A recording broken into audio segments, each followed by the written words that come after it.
मित्रों नमस्कार, स्वागत है आप सभी का YouTube चैनल वास्तु बोकारो दर्शनम में और मैं हूं पंडित मार्कंडेय दुबे।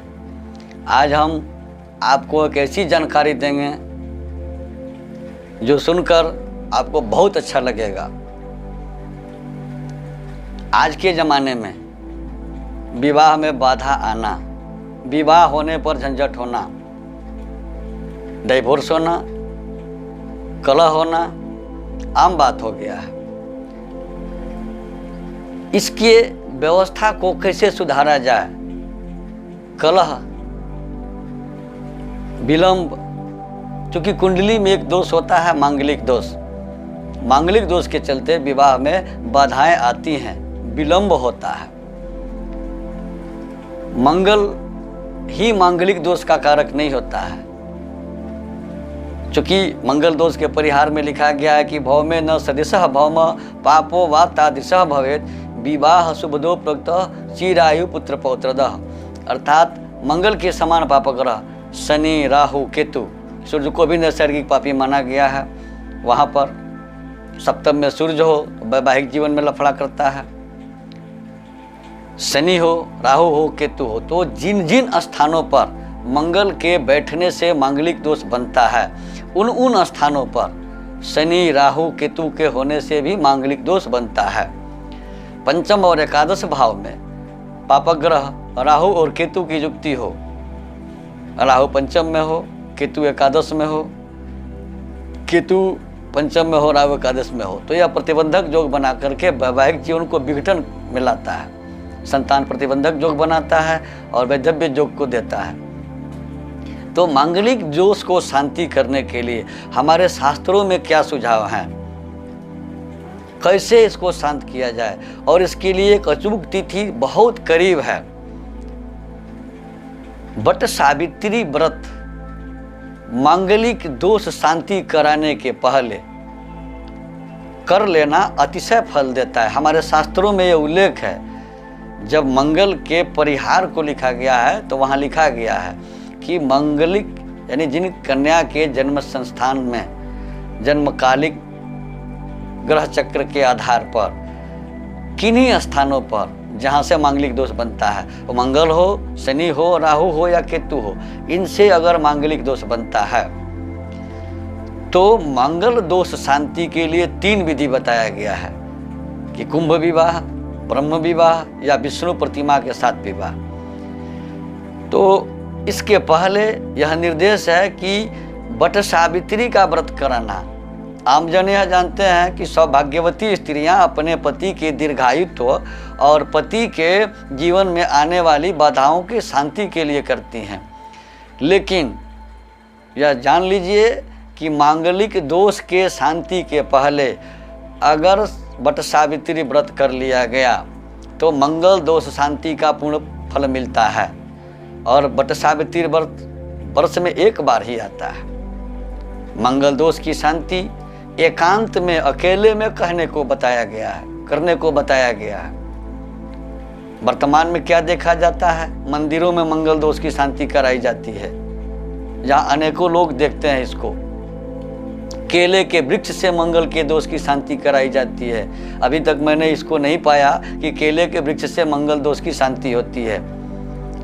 पीपल के वृक्ष के साथ लिखा गया है कि ब्रह्म विवाह पीपल के पेड़ के साथ हो सकता है, कुंभ विवाह हो सकता है, विष्णु प्रतिमा के साथ हो सकता है, लेकिन केले के वृक्ष के साथ हमने नहीं सुना आज तक। तो हम इसकी व्याख्या करें, आपको बतावें। इसके पहले आपसे निवेदन करूंगा कि यदि अब तक आपने हमारे इस चैनल को वास्तु बोकारो दर्शनम को सब्सक्राइब नहीं किया है तो कृपया सब्सक्राइब कर लें, नोटिफिकेशन बेल को दबा दें, वीडियो लाइक करें और हमारी जानकारी को अधिक से अधिक लोगों को शेयर करें ताकि ये जानकारी सभी को मिले। अब आते हैं विषय वस्तु पर। बट और सावित्री 2 शब्द हैं बट सावित्री में, एक बरगद का पेड़ और एक सावित्री जो औरत नारी शक्ति के प्रतिनिधित्व का प्रतीक है। जमराज से अपने पति को छीन लाने वाली महिला का नाम है सावित्री। तो बट वृक्ष से सावित्री का संबंध कथा में भी यह लिखा गया वट सावित्री व्रत के कि जिन औरतों को जिनकी शादी हो गई है, सुहागन हैं, सौभाग्यवती हैं, उन्हें वट सावित्री की पूजा ज्येष्ठ मास की अमावस्या को करनी चाहिए। चूँकि शास्त्रों में त्रिदिनात्मक उल्लेख है, त्रयोदशी, चतुर्दशी और अमावस्या 3 दिनों का व्रत का उल्लेख है, लेकिन नहीं होने की अवस्था में, कमजोरी की अवस्था में अमावस्या को भी उपवास रहकर यह व्रत सौभाग्यवती स्त्रियां करें, उन्हें करनी चाहिए। तो पति के दीर्घायु के लिए, पति के जीवन में हो रही परेशानियों के लिए और पुत्र संतान की प्राप्ति के लिए वट सावित्री व्रत किया जाता है।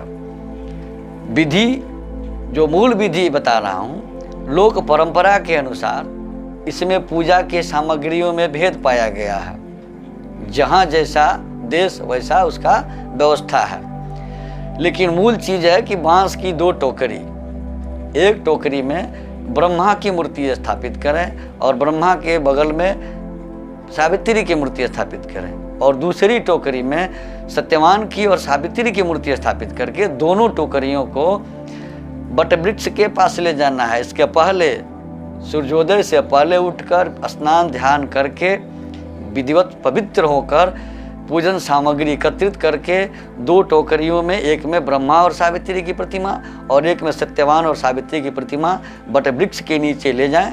वहाँ गंगाजल छिड़क कर दोनों टोकरियों में 4 मूर्तियों को स्थापित करें और अपने लोक परंपरा के अनुसार षोडशोपचार, पंचोपचार, लब्धोपचार पूजन करें।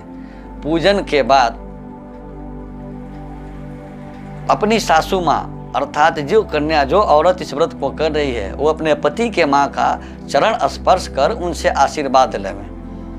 अब जो अविवाहित कन्या हैं, जिनकी कुंडली में मांगलिक दोष है, विवाह में बाधाएं आ रही हैं, विवाह रुक रहा है, बात बनते बनते कट जाती है, तो उन्हें मांगलिक दोष की शांति करानी है। और मांगलिक दोष की शांति से पहले अगर यह वट सावित्री व्रत वह कन्या कर लेती है तो उसके मांगलिक दोष के शांति का फल पूर्ण रूपेण प्राप्त होता है। और अद्भुत बात है, अविस्मरणीय बात है कि वर्ष में एक ही बार आता है, और इस बार वट सावित्री व्रत के दिन बहुत बड़ा संयोग है। वट सावित्री व्रत के दिन कृतिका नक्षत्र में सूर्य वृषभ राशि में, शुक्र अपने राशि वृषभ में, चंद्रमा उच्च के वृषभ राशि में, और पति पत्नी के सुख सौभाग्य का कारक, चूंकि शुक्र जो है वो स्त्री सुख का कारक होता है, तो सुख सौभाग्य का कारक भी वृष राशि में। तो वृष राशि में 4 ग्रहों का संयोग बन रहा है। इस अद्भुत संयोग में 22 मई 2020 वट सावित्री व्रत के दिन पूजन करें, और पूजन करने के बाद मांगलिक दोष की शांति करावें। जो कन्याएं मांगलिक हैं और जो विवाहित महिलाएं हैं, अपने पति के दीर्घायुत्व के लिए, पति के जीवन में आ रही बाधाओं के शमन के लिए, संतान प्राप्ति के लिए वट सावित्री व्रत करें। वट सावित्री व्रत में अमावस्या होना आवश्यक है, और ज्येष्ठ मास की अमावस्या को होती है। अमावस्या का आरंभ वर्ष 2020 में 21 मई की रात्रि में 9:35 से हो रहा है, और 22 मई की रात्रि में 11:08 तक रहेगा। इस दिन महिलाओं को सुबह उठकर स्नान से निवृत्त होकर वट वृक्ष के नीचे जाकर मूर्ति स्थापना कर पूजन करना चाहिए। पूजन के बाद अपने पति के माँ के चरण स्पर्श कर उनसे आशीर्वाद लेना चाहिए। निराहार या फलाहार रहना चाहिए। दूसरे दिन व्रत का पारण करना चाहिए। इस प्रकार करने से जीवन में, वैवाहिक महिलाओं के जीवन में विवाह होने के बाद आ रही समस्याएं, आ रही परेशानियां कमज़ोर पड़ती हैं, पति का सौभाग्य बढ़ता है, संतान सुख की प्राप्ति होती है, और कुंवारी कन्याएं भी इसे करती हैं तो उनके भावी पति सुयोग्य और दीर्घायु प्राप्त होते हैं। मांगलिक दोष की शांति भी, इसके मांगलिक दोष की शांति के लिए भी उसके पहले इसका करना नितांत आवश्यक होता है।